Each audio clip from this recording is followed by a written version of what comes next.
नमस्कार बच्चों, हिंदी की क्लास में आपका स्वागत है। हाँ बच्चों, अपने कर रहे थे पार्ट सेकंड का प्रश्न नंबर 3 मैंने आपको करवा रही थी, जिसका भी एक पार्ट रह गया था उपसर्ग और प्रत्यय वाला। तो आज मैं आपको वही करवाऊंगी पार्ट। पहले पढ़ते हैं प्रश्न नंबर 2। पाठ्यांश में आए निम्नलिखित शब्दों में से मूल शब्दों को उपसर्ग व प्रत्यय से अलग करके लिखिए तथा उस उपसर्ग प्रत्यय से एक नया शब्द भी लिखिए। उपसर्ग और प्रत्यय बेटा, ये वैसे तो आपके लिए नई चीज़ है। उपसर्ग और प्रत्यय आपके लिए बिल्कुल नए टॉपिक है। उपसर्ग और प्रत्यय। उपसर्ग होते क्या हैं? उपसर्ग हमेशा शब्द के आगे लगकर नया शब्द बनाते हैं और प्रत्यय हमेशा शब्द के पीछे लगते हैं और शब्द बन जाता है। प्रत्यय हमेशा पीछे लगते हैं, उपसर्ग हमेशा आगे लगते हैं।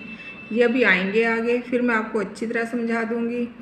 तो पहले अपने आज वाला टॉपिक करते हैं। शब्द, मूल शब्द, उपसर्ग और प्रत्यय। तो नया शब्द, उपसर्ग लगाने से नया शब्द कौन सा बना, प्रत्यय लगाने से कौन सा बना। पहले अपने यही करते हैं।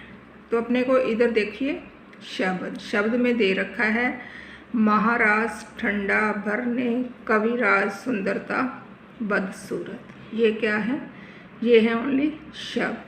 तो अब देखो मूल शब्द मूल शब्द देखो, राज, ठंड, भर, कवि, सुंदर, सूरत। ये हैं, इन्होंने मूल शब्द दिए हैं। इन शब्दों को लगाकर ही मूल शब्दों में ही उपसर्ग बनेंगे और प्रत्यय बनेंगे। देखो राज क्या? मूल शब्द।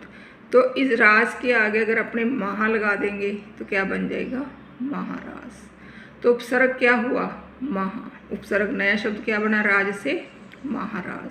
तो इधर नया शब्द महाभोग। प्रत्यय से क्या बना? महाभोग। उपसर्ग आगे लगते हैं, प्रत्यय पीछे लगते हैं। तो महा लगाकर क्या बन गया नया शब्द? महाराज। और भोग लगाकर क्या बना नया शब्द? महाभोग। इस तरह ही ये मैंने कर दिए हैं, आप इसको ध्यानपूर्वक करना। अब आगे है भरने। मूल शब्द क्या था? भर। तो ने प्रत्यय लगा दिया, ने। अब भर ने, कर ने, दो बन गए ना, भरने और करने। कविराज, कवि आगे लगाया तो राज क्या हुआ? कविराज। देखो इधर भर आगे लगाएंगे शब्द, मूल शब्द भर है, तो ने लगाकर क्या बन गया? भरने भी बन सकता है और करने भी बन सकता है। जो भी आपको अच्छा लगे कर लेना। मैंने तो करने लिखा है, जो लेकिन भरने लगाओगे तो भी गलत नहीं होगा, धरने लगाओगे तो भी गलत नहीं होगा। तो इधर हमने प्रत्यय वाला नया शब्द बना दिया करने, और इधर हमने उपसर्ग वाला कविराज। कवि उपसर्ग क्या लगा दिया? राज। तो इधर क्या बना दिया? महाराज। कविराज, महाराज। सुंदरता, सुंदर क्या है? शब्द, मूल शब्द। ता लगा दिया तो क्या बन गया? ता है प्रत्यय। ता क्या है? प्रत्यय। सुंदरता। तो नया शब्द क्या बना? मधुरता। सुंदरता, मधुरता। ठीक है, दोनों ही प्रत्यय लगे हैं, दोनों में, सुंदरता में भी और मधुरता में भी। सूरत के आगे अपने नए उपसर्ग क्या लगाया? बद से क्या बन गया? बद सूरत। बू क्या है? उपसर्ग, प्रत्यय। बद के साथ बू लगा दिया तो क्या बन गया? प्रत्यय। और नया शब्द क्या बना? बदबू। बद सूरत, बदबू।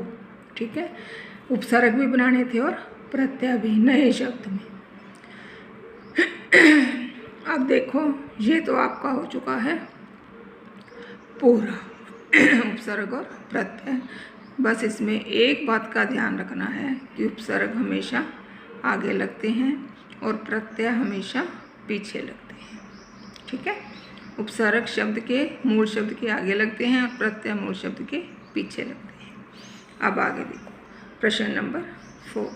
पाठ के आधार पर कवि कालिदास की किन्हीं 5 चारित्रिक विशेषताओं का उचित कारण सहित उल्लेख कीजिए। उचित कारण सहित उल्लेख करना है।